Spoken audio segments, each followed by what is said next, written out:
Assalamualaikum warahmatullahi wabarakatuh. Saya Ahmed Farel Al-Kafi Mauza, mahasiswa Hubungan Internasional Universitas Teknologi Yogyakarta dengan nomor induk mahasiswa 51916111024. Di sini saya akan presentasikan topik tentang ancaman teknologi digital terhadap keamanan manusia. Baik, langsung saja kita masuk pada materi yang pertama, yaitu teknologi digital.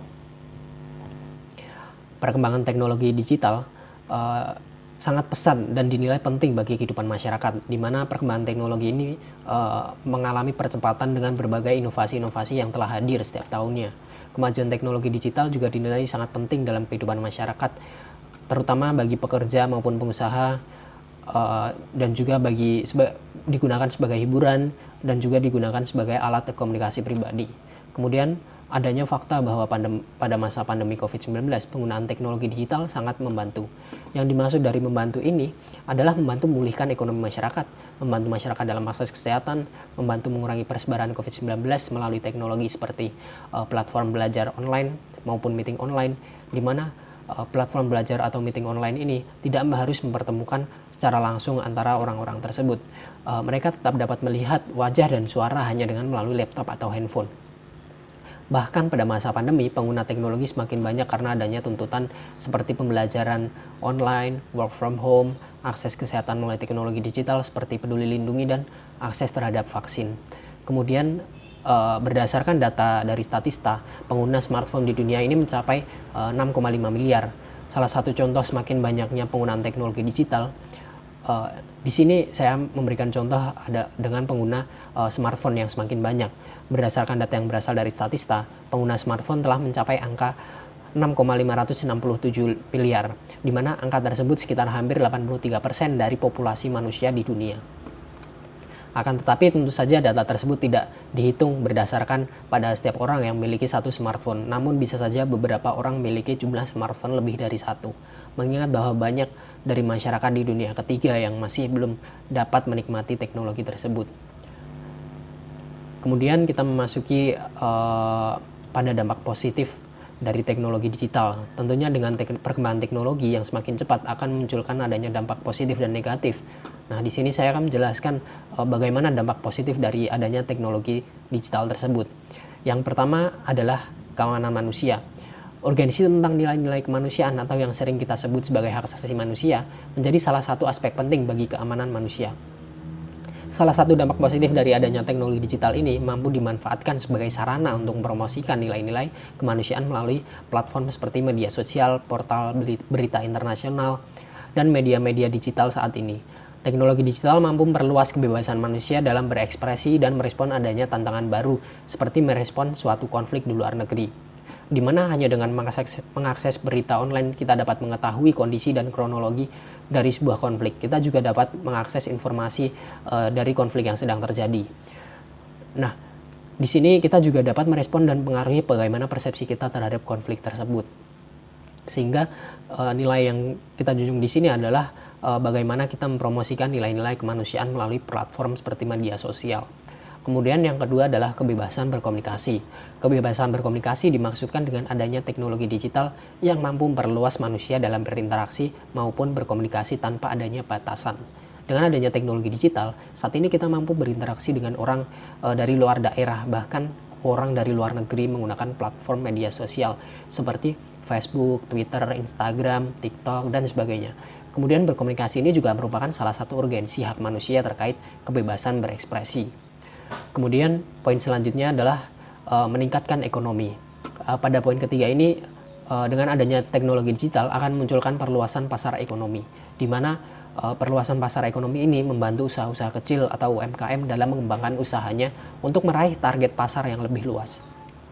Saat ini platform e-commerce sangat membantu dalam perluasan pasar masyarakat, di mana awalnya usaha masyarakat yang hanya berjualan dengan target pasar lokal. Dengan adanya teknologi digital, masyarakat mampu memperluas pasar ke tingkat nasional bahkan internasional, sehingga tentunya akan meningkatkan ekonomi masyarakat dan juga negara. Tentunya poin ini terkait dengan kesejahteraan dari manusia itu sendiri. Kemudian dampak positif yang terakhir adalah pengaruh politik, di mana teknologi digital ini dinilai mampu mempengaruhi suatu lembaga masyarakat maupun pemerintah. Adanya teknologi digital mampu meningkatkan partisipasi masyarakat dalam mengkritisi jalannya sebuah pemerintahan. Tentunya sebuah kritik akan membantu suatu pemerintah untuk menjadi lebih baik lagi. Sehingga kritik-kritik dan keluhan masyarakat yang disampaikan melalui media sosial akan lebih mudah bagi pemerintah dalam mengetahui dan menyelesaikan sebuah permasalahan. Persebaran informasi yang cepat juga sangat membantu masyarakat dalam memperoleh informasi dari pemerintah. Sehingga masyarakat dapat merespon tindakan pemerintah yang kemudian dapat mempengaruhi bagaimana tindakan atau kebijakan tersebut akan ditindaklanjuti.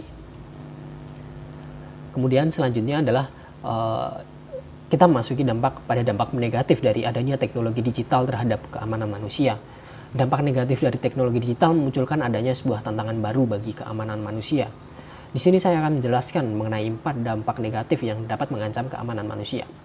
Yang pertama adalah ancaman siber, di mana salah satu ancaman siber ini adalah cyber harm.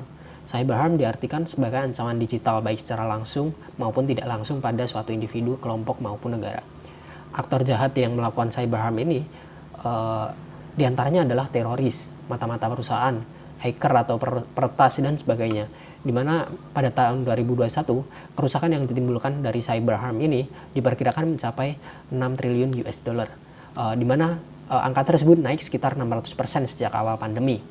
Bentuk-bentuk dari cyber harm sendiri ada pencurian identitas sebanyak 65%, peretasan akses akun, baik akun pribadi 17% maupun akun keuangan 11%. Selanjutnya yang kedua adalah bahaya media sosial, di mana media sosial sendiri dapat meningkatkan ancaman bagi individu atau kelompok. Media sosial merupakan platform yang mampu membuat penggunanya berkomunikasi dari jarak jauh dan juga mampu memperluas adanya kejahatan di media sosial ini. Saya akan menjelaskan beberapa contoh dari bahaya media sosial itu sendiri. Yang pertama adalah model penipuan melalui media sosial dengan modus jual beli, di mana penjual dan pembeli ini sama-sama dapat melakukan penipuan karena tidak bertemu secara face to face. Biasanya bentuk penipuan ini berupa sejumlah uang maupun barang. Kemudian yang kedua, bullying melalui media sosial. Ketika kita bermain media sosial lalu membuat sebuah postingan seperti foto kita sendiri, lalu ada yang mengomentari jelek postingan kita, secara tidak langsung komentar tersebut mampu menyakiti hati kita dan akan mempengaruhi kesehatan mental kita sendiri. Kemudian selanjutnya adalah media sosial yang dapat memfasilitasi eksploitasi seksual anak secara online. Ketika tidak adanya kontrol dari orang tua maupun penyedia platform media sosial, kejahatan seperti pornografi yang mana hal tersebut tentunya tidak diperlihatkan pada anak di bawah umur, sehingga akan berbahaya bagi anak itu sendiri. Kemudian media sosial dapat disalahgunakan sebagai alat perekrutan teroris, di mana teroris di sini menyebarkan ideologinya dan mampu menarik seseorang untuk masuk ke dalam ideologi tersebut melalui media sosial. Kemudian media sosial juga dapat menyebabkan kerusakan budaya di suatu negara karena budaya lain ini dapat dengan mudah masuk ke suatu negara melalui media sosial. Oleh karena itu, media sosial dapat berbahaya bagi keamanan manusia, sehingga perlunya adanya filter baik dari diri sendiri maupun pihak-pihak terkait untuk membatasi adanya arus informasi dari media sosial. Kemudian dampak negatif yang ketiga adalah bahaya dari algoritma AI, di mana AI merupakan kepanjangan dari Artificial Intelligence, yang artinya kecerdasan buatan. Jika diterapkan dengan benar, AI dapat menjadi alat untuk meningkatkan kesejahteraan dan mempersempit kesenjangan. Akan tetapi tentu saja terdapat dampak negatif yang ditimbulkan dari AI tersebut.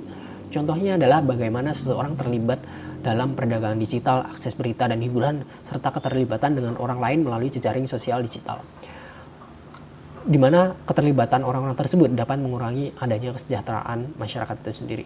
Contohnya saya pernah melihat sebuah film dengan judul Social Dilemma, di mana diceritakan bahwa teknologi AI mempengaruhi kognitif manusia untuk tidak dapat meninggalkan gadgetnya.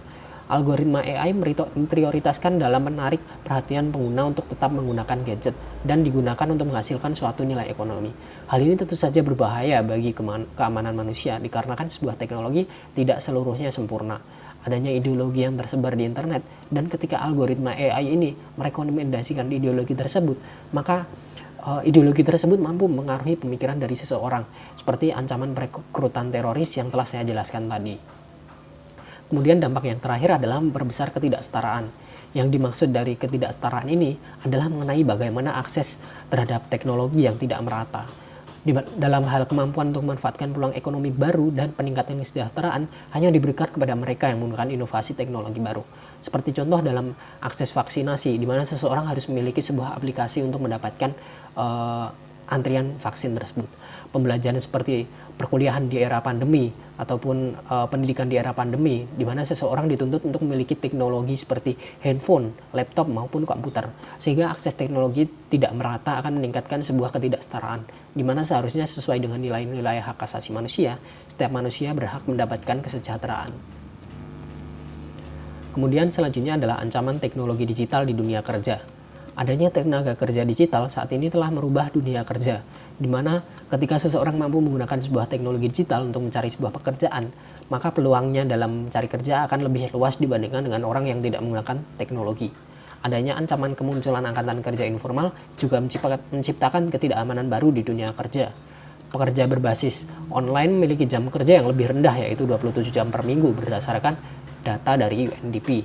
Kemudian saya mencontohkan melalui seorang YouTuber dengan hasil kerjanya atau gajinya ditentukan pada seberapa sering untuk mengunggah konten dan seberapa banyak penonton maupun orang yang mendukungnya.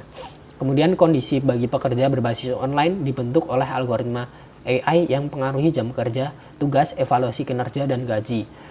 Berdasarkan data dari UNDP, pekerja yang telah disurvei pada sektor taksi dan pengiriman berbasis aplikasi menunjukkan bahwa mereka tidak dapat menolak atau membatalkan pekerjaan karena memiliki dampak negatif, yaitu mempengaruhi performa peringkat mereka.